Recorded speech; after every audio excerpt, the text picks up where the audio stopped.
What's up, guys? Finally hit 10,000 miles on the MT-09, so I wanted to make a video giving you guys an update and going over some of the parts that I've collected over the past 10,000 miles. The bike is incredibly fun to ride. It's super lightweight and it has a ton of torque, so it feels very light and nimble in the corners, but still very stable at high speeds. I've only had one major problem in the past 10,000 miles, and that was a broken clutch cable. The clutch cable housing has a metal 90-degree bend that goes into the clutch perch, and the Pro Taper Carmichael bars sit a little bit lower than the stock set. So I believe that put the clutch cable in more of a position where it could ride on that metal housing or rub up against it, and then it caused the cable to fray. The stock Bridgestone tires did not last very long. I think I got 4,000 out of the front and about 3,000 out of the rear. I currently have a set of Bridgestone S22 tires on now, and I've gotten over 5,000 miles out of the back tire and more than that out of the front.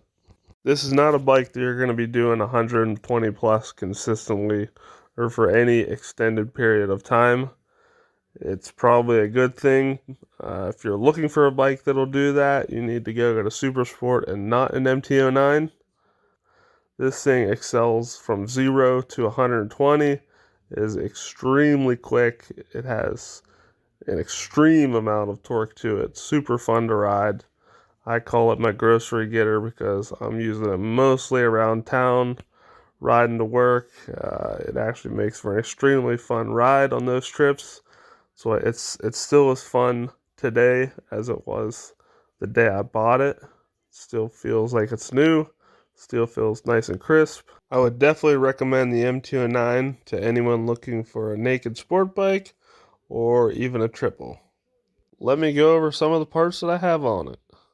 First up, we have the Pazzo racing levers. Mine are anodized red, and the color's fairly close to the red fluorescent you see in the color scheme of this bike.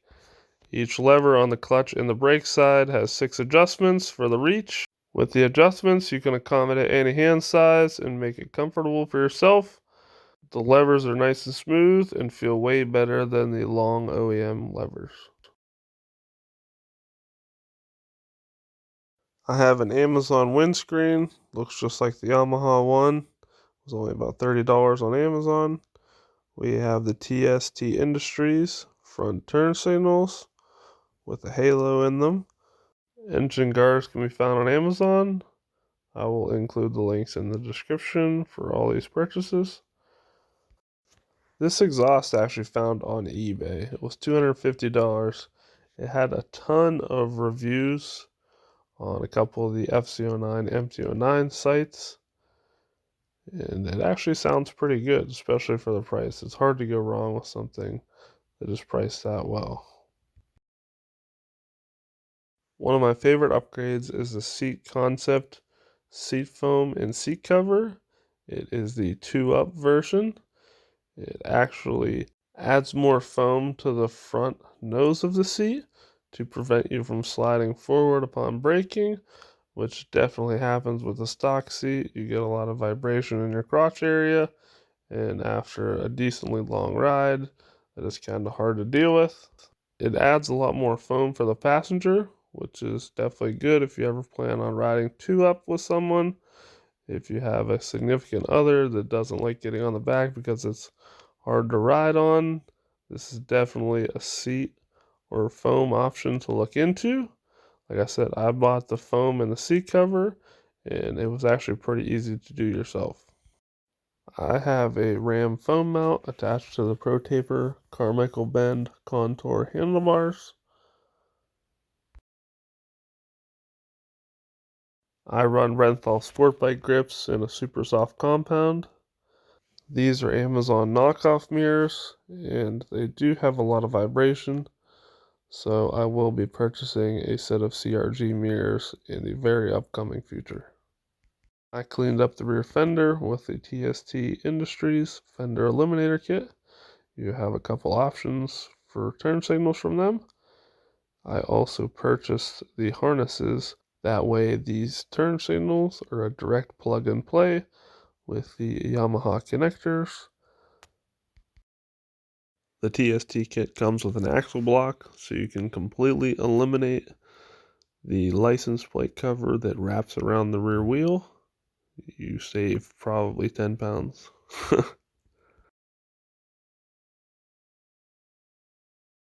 Installed the tank pads just to try to help protect the tank from getting any scratches, especially from a belt. I also found this tiny garage door opener made by Chamberlain, and I actually velcroed it to the top triple clamp. It works pretty amazing. I just unvelcro it when I'm washing the bike. I repositioned the horn under the fake left air duct instead of under the headlamp. Still sounds the same, and it cleans up the bottom. There are some tutorials for this mod out there on YouTube. I went to the auto store and found some plastic push pins that I used to fill the hole for the mirrors. Let's start the bike up so you can check out that exhaust I put on it.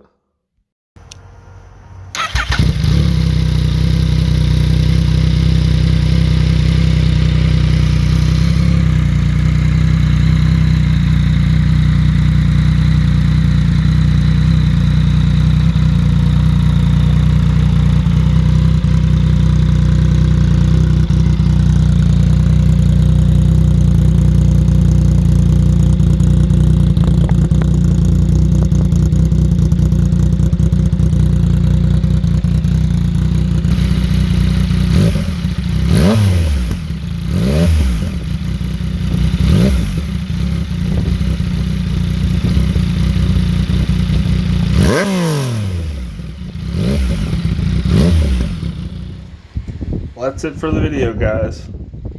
If you guys got any questions, feel free to message me on here. Make sure you like and subscribe. Definitely recommend the MT-09 for anyone who's looking for something in this kind of class, whether it's the naked sport bike or something around that 800 to 900 cc. If you're a beginner and you've never been around motorcycles, I would probably recommend the MT-07 instead of the MT-09. Like I said, this thing packs a punch with the amount of torque that it has. Again, thank you for watching. If you have any questions about the bike or any of the accessories I've shown, just leave a comment below. Thanks.